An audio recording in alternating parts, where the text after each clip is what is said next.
नमस्कार मित्रांनो, real Marathi news मराठीमध्ये आपले मनपूर्वक स्वागत आहे। सरकारी कर्मचारी आणि पेन्शनधारकांसाठी सर्वात मोठी खुशखबर, पेन्शनवाढीच्या आशा वाढल्या, सरकारकडे मोठी मागणी। पण ही महत्त्वाची बातमी पाहण्यापूर्वी जर तुम्ही आपल्या चॅनलवर पहिल्यांदाच आला असाल तर व्हिडिओला एक लाईक करा आणि रिअल मराठी न्यूज मराठी चॅनलला सबस्क्राईब करून बेल आयकॉन दाबायला विसरू नका, कारण महत्त्वाच्या बातम्या आणि अपडेट्स सर्वात आधी तुमच्यापर्यंत पोहोचवण्याचा आमचा प्रयत्न असतो। चला तर मग जाणून घेऊया संपूर्ण बातमी।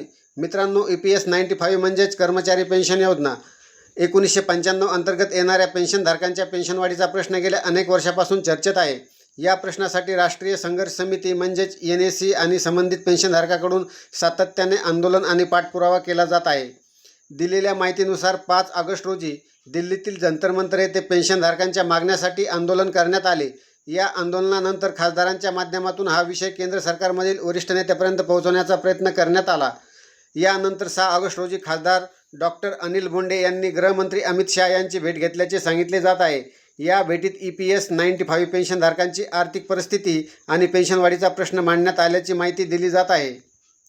या प्रश्नावर कामगार मंत्र्यांशी चर्चा करण्याचे आश्वासन मिळाल्याचा दावा करण्यात आला आहे। म्हणजेच हा मुद्दा आता संबंधित मंत्रालयाच्या पातळीवर चर्चेसाठी पुढे नेला जात असल्याचे सांगितले जात आहे।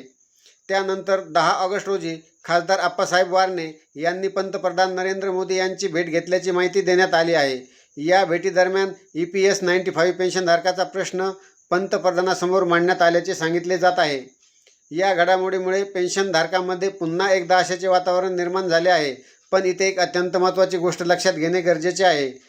पेन्शनवाढीची अधिकृत घोषणा झालेली नाही। संबंधित संघटना आणि पेन्शनधारकाकडून पेन्शनवाढीची मागणी केली जात आहे आणि त्यासाठी सरकारकडे पाठपुरावा सुरू आहे। त्यामुळे या मागणीला थेट सरकारी निर्णय समजणे योग्य ठरणार नाही। आता सर्वांचे लक्ष 15 ऑगस्टकडे लागले आहे। संबंधित संघटनेकडून पंतप्रधान नरेंद्र मोदी यांनी स्वातंत्र्य दिनाच्या दिवशी EPS 95 पेन्शनधारकांसाठी सकारात्मक घोषणा करावी अशी मागणी करण्यात आल्याचे सांगितले जात आहे।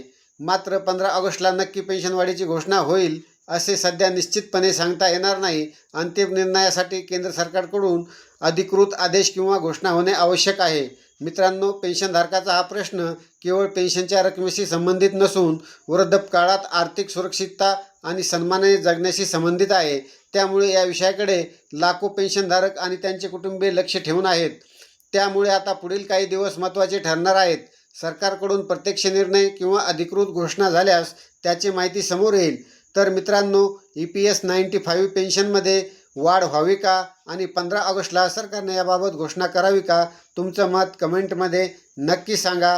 अशाच महत्त्वाच्या आणि अधिकृत अपडेट्ससाठी रिअल मराठी न्यूज मराठी चॅनलला सबस्क्राईब करा, बेल आयकॉन दाबायला विसरू नका।